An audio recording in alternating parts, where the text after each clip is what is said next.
During an episode of Investing the Templeton Way podcast, Professor Damodaran, who he respects almost as much as Warren and Charlie, mentioned that he is not comfortable with positions becoming a large part of his portfolio, for example, when they reach 25 to 35%. He mentioned that Apple is now 35% of Berkshire's portfolio and thinks that that is near a danger zone. Wonders if Warren and Charlie can comment. I'd like to make one comment first, but Charlie will come up with... I think he's out of his mind. Yeah, I knew that was coming.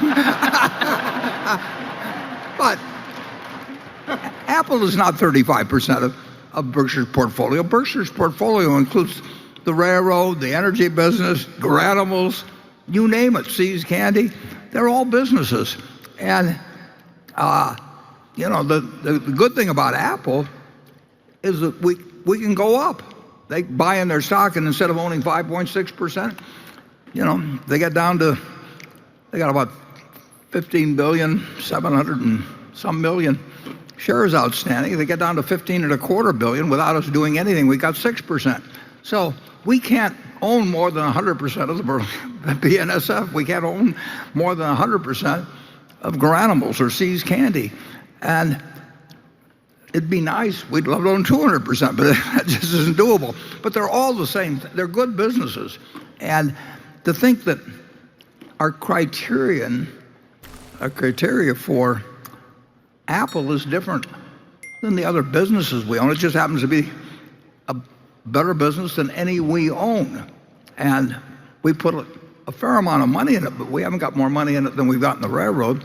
And Apple is a better business. Our railroad is a very good business, but it's not remotely as good as Apple's business. Apple, has a position with consumers where they're paying,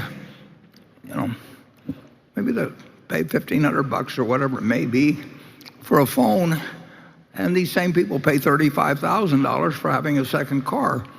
And if they had to give up a second car or give up their iPhone, they'd give up their second car. I mean, it's an extraordinary product. We don't have anything like that we own 100% of, but we're very, very, very happy to have 5.6 or whatever it may be percent, and we're delighted every 0.1% that goes up. That's like adding $100 million to our earnings. I mean, our share of the earnings, and they use the earnings to buy out our partners, which we're glad to see them sell out too. The index funds have to sell out. They bring the number of shares down.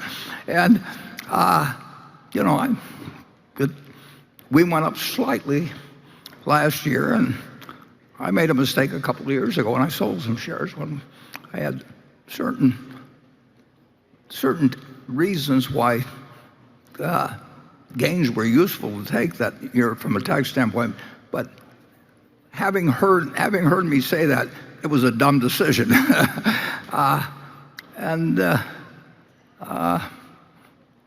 Charlie, you've already given your comment about it, but we do not have 35% of Berkshire's portfolio. Berkshire's portfolio is the funds we have to work with. And we want to own good businesses, and we also want to have plenty of liquidity. And beyond that, the sky's the limit, or our mistakes, who knows what the bottom is. Charlie, do you want to add anything to your earlier comment? Well, I think one of the inane things that's taught in modern university education is that a vast diversification is absolutely mandatory in investing in common stocks. That is an insane idea. It's not that easy to have a vast plethora of good opportunities that are easily identified. And if you've only got 3, I'd rather be in my best ideas instead of my worst.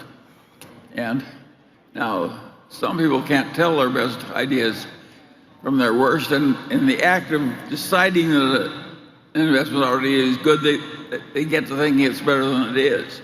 I think we make fewer mistakes like that than other people, and that is a blessing to us. We're not so smart, but we kind of know where the edge of our smartness is. That is a very important part of practical intelligence. And a lot of people who are geniuses on IQ tests think they're a lot smarter than they are, and what they are is dangerous. But if you know the edge of your own ability pretty well, you should ignore most of the notions of our experts about what I call diversification of portfolios.